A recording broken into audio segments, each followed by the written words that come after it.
Welcome to today's Rocket Basketball Podcast. I'm here with Coach Denis Hodge, and we're going to talk a whole lot of basketball and get you set for the playoffs. However, the big news of the day, Coach Hodge, has been over on the football side. And Sean Thompson, who has been the head coach here for 3 years, announced that he is stepping down in order to, from what I understand, accept a job at Paducah Tillman. By now, I think he's probably already been announced. We're recording today here Friday afternoon, so I assume he's been announced in Paducah by now. Yeah, I would assume so, since the Tillman basketball coach is texting me going, "Hey, I just met Sean Thompson." I said, "Well, did you meet Avery Thompson?" No, we're extremely happy for Sean. He's done a great job here at Crittenden County. He's been a wonderful mentor to our young men, and he's won a lot of football games. Hence, what got him in a position to take one of the perennial powers in the state at Paducah Tillman.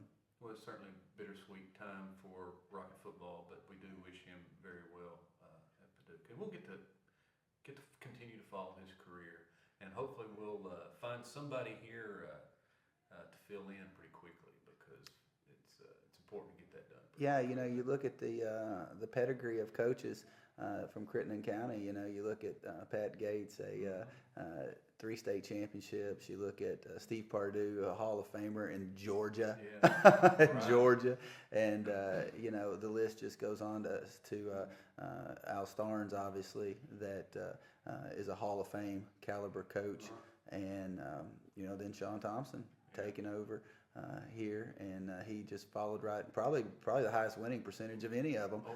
Certainly for a 3-year span. That'll be tough to beat. It will be. You will have to time it up right. You will have to time it up right to beat that one. Speaking of timing it up right, well, the Rockets basketball team this year, 11-8. That's back-to-back winning seasons here in your 10th year as the head basketball coach. And that hadn't been done quite a while in Crittenden County, back-to-back winning seasons.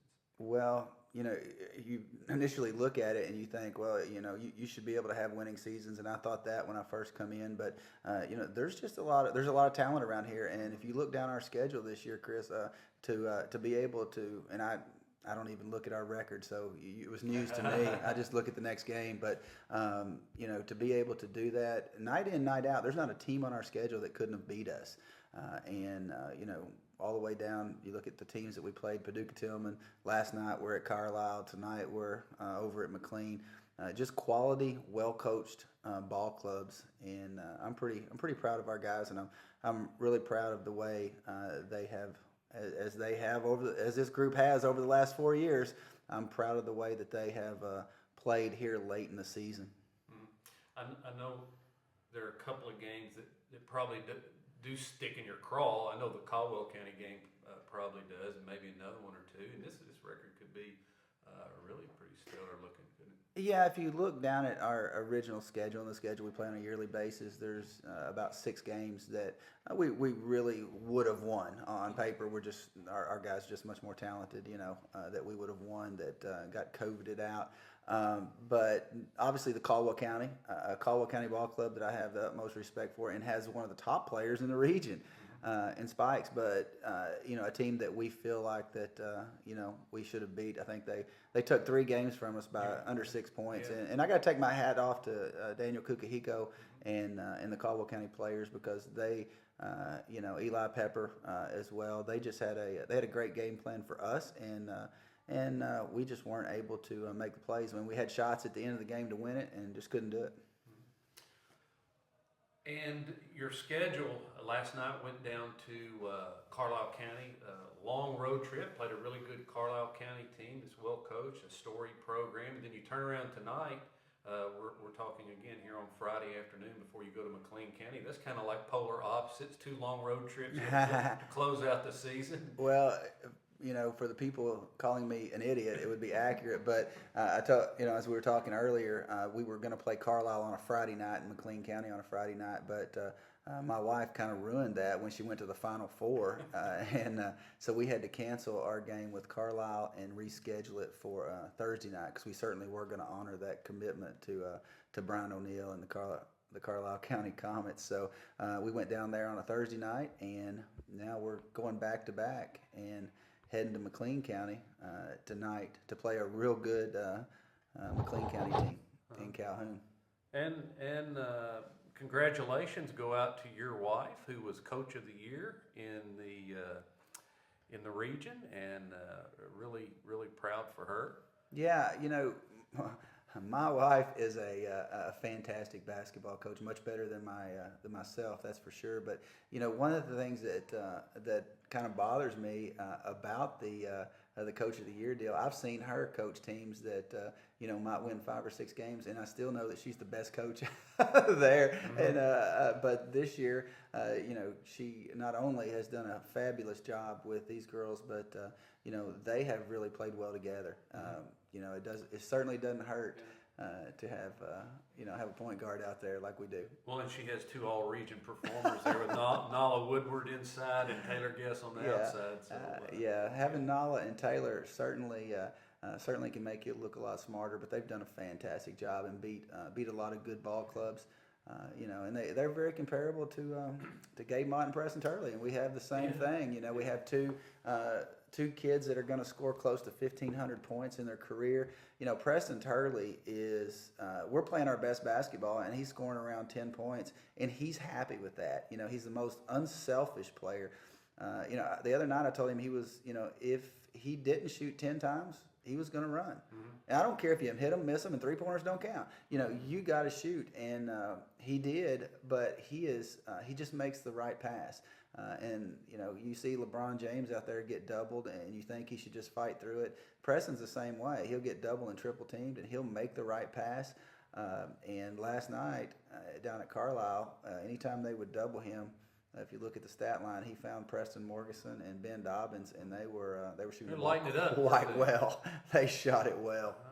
Nice broadcast from down there last night. I was able to sit at home and enjoy that ball game and not have to make that long trip down there. I'm kind of getting used to this, sitting on my couch watching your basketball game. Yeah, I hope everyone don't do that. And I'm really okay with that, because if you look at the obviously we want fans, and we're going to sell the fire out of those season tickets next year, and we're going to burn our mask, and we're going to enjoy the Rocket Arena atmosphere again. But if you look back at college football, I was watching a documentary on them, and when they started showing the games nationally, they thought that attendance might go down at the stadium, but it actually increased attendance. So created more fans. Yeah, created more of a fan base and see the excitement that's going on. So I hope we're able to do that.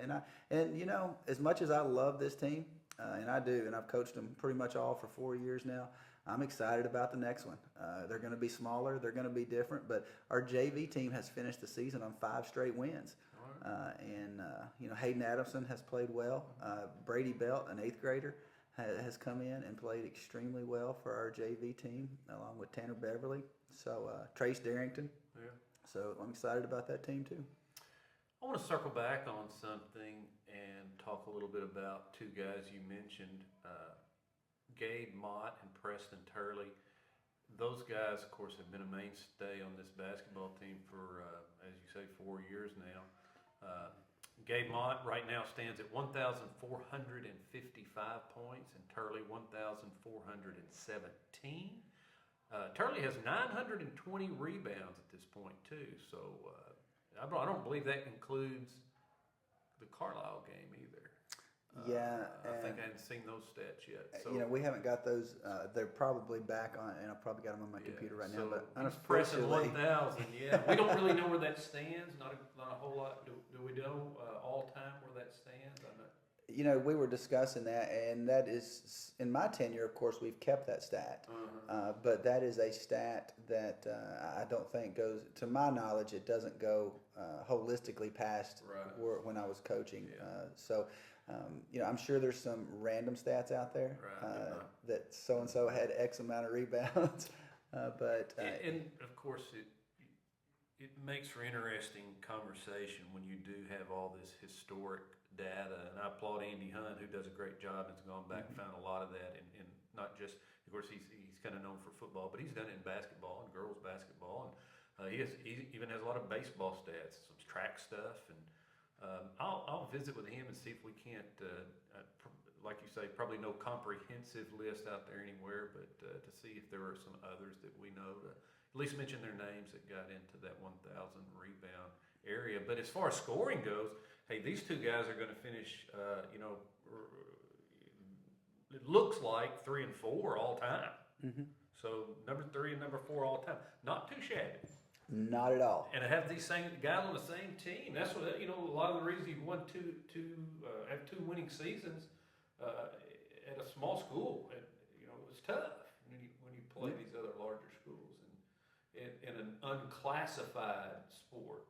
Right, and that's that's kind of been my beef all along with the decision of the KHSAA to not classify basketball. And my feeling on that. I just don't think it's the right thing to do for kids. Now it's the best thing to do for the budget of making money at the boys state tournament, which that could potentially change in the next couple of years. We'll just have to wait and see how we come out of the COVID era. But I think the kids would be served much better and much more equitable with a basketball classed, some semblance of a classed system. Yeah. Well, Mclean County, your opponent tonight is a small school, a whole lot like Crittenden County, but they're a whole lot like us in this regard too. They have back-to-back winning seasons for the first time in many, many years, maybe ever. I may have read that at one point. But they've won 4 of their last 5, and they're 17 and 7.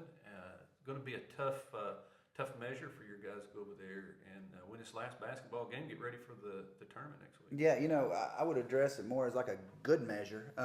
We want that. Going down to Carlisle, they had really nice sets.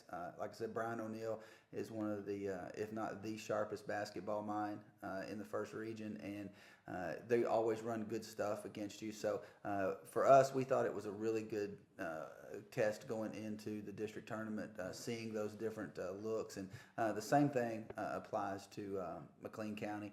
They're really well coached. We've already played them once here to an overtime game. Beat them in overtime here. Got them in overtime here, but they're very solid. They're a ball club that lost several seniors last year, but still come back with a lot of experience, a lot of size, a really nice score as well. So we're excited about it playing this game going into the district. Some teams are taking off. Some teams have chose not to play this week, and I understand the philosophy behind that. But we sat down about 2.5 weeks ago. I called all the seniors in, and we sat down and we just we had a little chat and decided what we wanted to do because it really, I told them this is not about me. This is really more about you, what you want. They know the risk. They totally understand the whole situation. They're intelligent guys. They know the risk of playing, the risk of having your season shut down.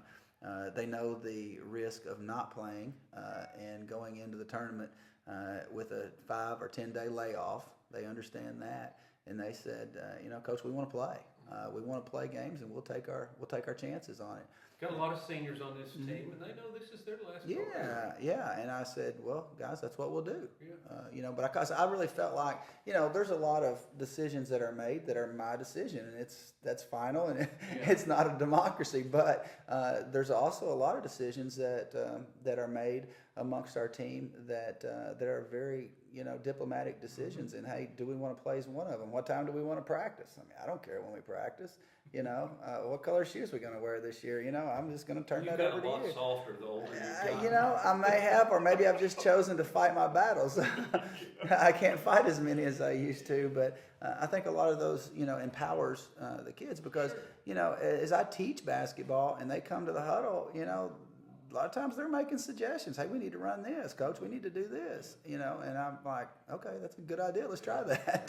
Veteran team. Yeah. Well, you mentioned some teams that have chosen not to play this week. Lyon County being one of them. I believe they're 17 and 3 on the season. Yeah. Lost to Walton Verona, Murray, and Owensboro Catholic.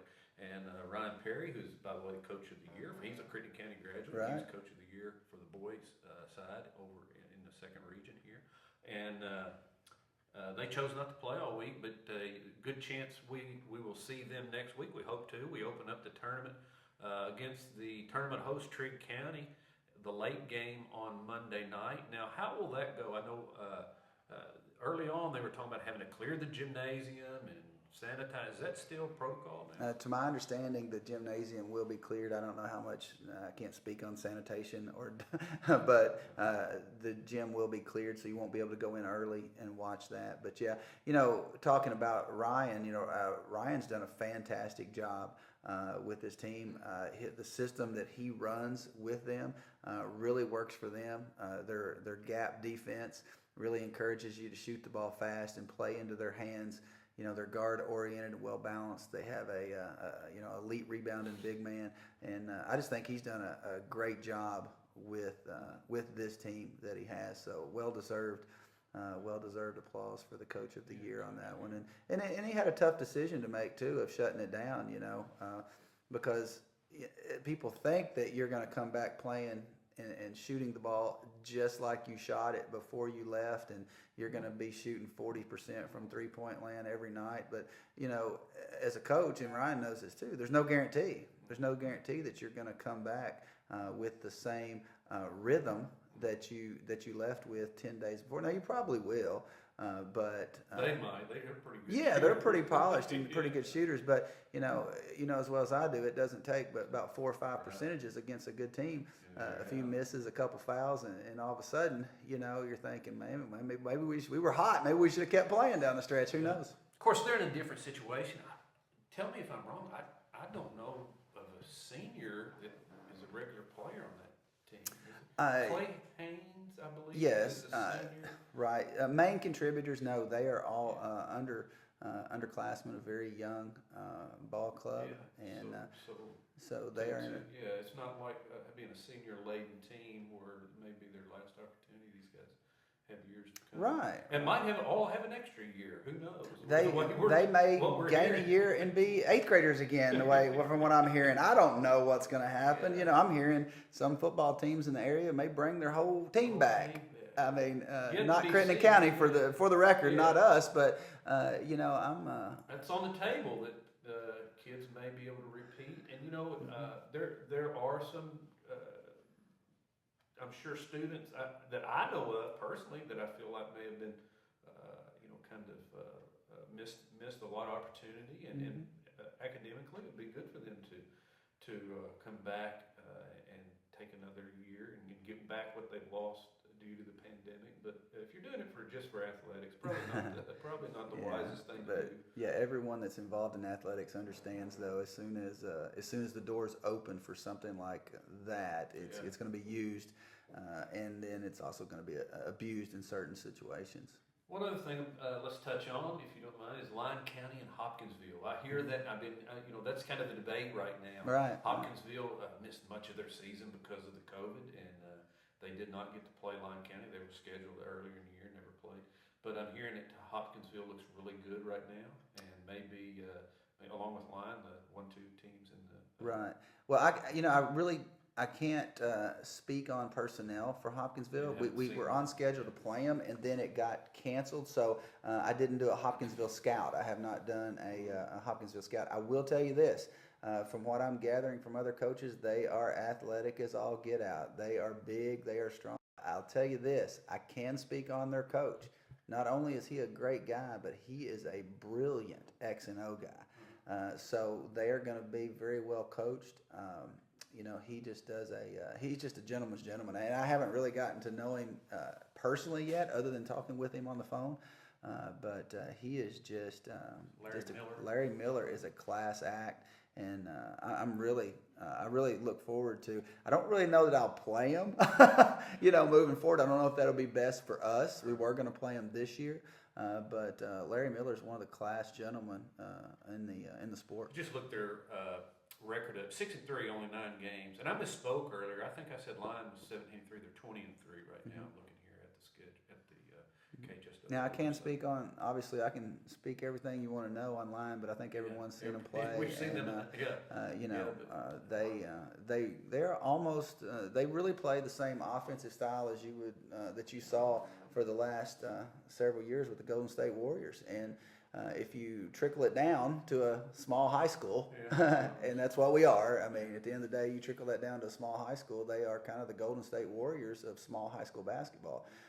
What they potentially could run into as a problem is a athletic team that's 3 or 4 inches taller across the board and can run and play man-to-man defense and switch ball sounds screens. like you're talking about Hopkinsville. And That's what I keep hearing a lot of that debate could over. be a Yeah, challenge, could be a you know. challenge. Now, not that they can't play like that, and not that they can't beat a team like that, but you know, to get out of the region, that's one of the that's one of the things. And to win the region as a small school is a tough chore. On a year in, year out basis, it is because you have you know, Hoptown, Crittenden County this year. UHA and Hoptown should be the ones coming out, and UHA is still dangerous. I'm telling you, they got beat. They had a last-second shot to beat Lyon County, and they are still a dangerous team with Crump and Qualls, and then they've got elite defenders. Yeah. So they're small, they're tiny, and big shoulders. Jackson will absolutely wear them out inside. But you take Jackson's shoulders out of the equation, and all of a sudden it's a straight up even match, and probably tips the balance to UHA just on a matchup. You put Jackson's shoulders in, who is a tremendous post player, then it tips the balance obviously to Lyon County. Well, if we win at Trigg County on Monday, we will earn a berth in the regional tournament and get an opportunity to see some of these teams. You know, I've said really the only thing that I would like more than facing Lyon County in the district championship is facing Lyon County in the first round, where one of us are going home. Because I like that stuff. Not everybody does, but I like it. Yeah, we've come out pretty good before in situations like that. You know, and obviously they've swept us. They beat the snot out of us down, you know, down there. But I you know, I like playing in big games. You know, I think our kids I know they do. They like playing in big games. We like playing in pressure games, but because, I don't know, we just don't tend to put a lot of pressure on ourselves. We really try to focus on execution, focus on whatever the process is that everybody talks about, but just doing your job, enjoying the moment, and not worrying about results. Because anytime you start, and this is a life lesson, anytime you start worrying about results, then you start bringing on things like fear, anxiety, pressure, that can really affect you. And we try to avoid that. We never talk about winning and losing. We just talk about doing our job and playing hard and enjoying the day. Well, Trigg County hosting this tournament, and that's who you'll see on Monday night. You've handled them both times you played them. The second time really kind of just ran away from them there at the end. You know, it's not really indicative of the way this game's going to be played down there. They're going to try to speed us up. They're going to try to play man to man. They're probably going to go back to some of their tactics of trying to be overly physical with Turley and seeing if he will retaliate against that. And that's something that we just have to be mentally tough and disciplined and avoid, because you know, they would gladly make a trade. Foul for foul, any of their players for Preston. So he just has to be mentally disciplined in that, and move his feet, and not when he's posting up, don't get caught pushing with the upper body. It's not the NBA. They won't let you do that in high school. Yeah. All right, Coach Hodge, well, we're excited about the postseason, excited to wrap up Rocket basketball season tonight over at Mclean County. Be safe going over, and we'll see you Monday night in the playoffs over at Trigg County.